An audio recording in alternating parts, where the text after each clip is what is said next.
મુખ્યમંત્રી ભૂપેન્દ્ર પટેલની પ્રોત્સાહક ઉપસ્થિતિમાં અમદાવાદ સ્થિત વિશાલા રેસ્ટોરન્ટ ખાતે વિશ્વ રંગભૂમિ દિવસની ઉજવણી થઈ।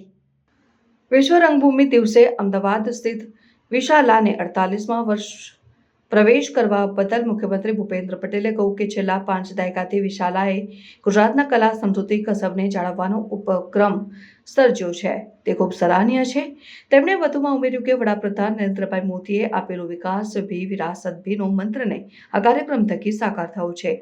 વિશ્વ રંગભૂમિ દિવસના અવસરે કલા પરંપરા સાથે જોડાયેલા કલાકારોને સન્માનિત કરવાનો અવસર મને મળ્યો છે। એટલું જ નહીં, આજનો આ સન્માન સમારોહ દરેક કલાકાર પ્રત્યે કૃતજ્ઞતા વ્યક્ત કરવાનો એક અવસર પણ છે। આ પ્રસંગે મુખ્યમંત્રી ભૂપેન્દ્ર પટેલે જણાવ્યું હતું કે વિચાર ચેરિટેબલ ટ્રસ્ટ, પ્રસિદ્ધ વાસણ મ્યુઝિયમ, નિર્માણાધીન ખુરશી મ્યુઝિયમ, ગાંધી મિત્ર એવોર્ડનું વિતરણ સાથે વિશ્વ રંગભૂમિ દિનની ઉજવણીનું આયોજન કરવું એ વિશાલાની પરંપરા રહી છે। આ સાથે વિશાલા દ્વારા રંગભૂમિના કલાકારોના સન્માન કરવામાં આવી રહ્યું છે, એ પણ એક સરાહનીય પહેલ છે।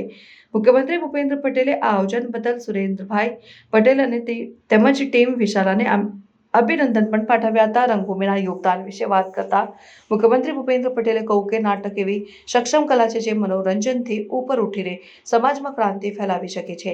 દેશમાં સુધારાની ચળવળ હોય, સ્વતંત્રતાનો સંગ્રામ હોય કે પછી જનજાગૃતિ હોય, રંગભૂમિના કલાકારોએ હંમેશા સમાજ માટે મોટી જવાબદારીઓ નિભાવી છે અને સમાજમાં ક્રાંતિકારી પરિવર્તનો લાવવામાં રંગભૂમિએ ખૂબ મોટું યોગદાન આપ્યું છે, એમ તેમણે વધુમાં ઉમેર્યું હતું।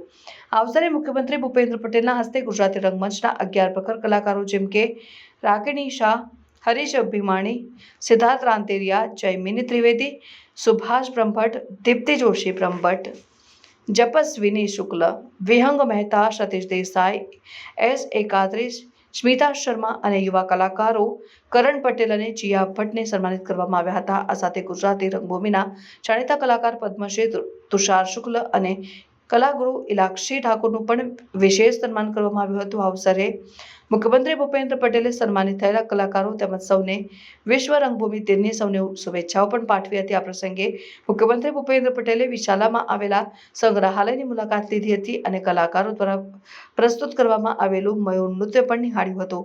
આ અવસરે પૂર્વ શિક્ષણ મંત્રી ભૂપેન્દ્રસિંહ ચુડાસમા, જીતુભાઈ વાઘાણી, વિશાલા તેમજ ગુજરાતી ફિલ્મ ઇન્ડસ્ટ્રીના કલાકારો, રંગમંચના કલાકારો અને સાહિત્યકારો ઉપસ્થિત રહ્યા હતા।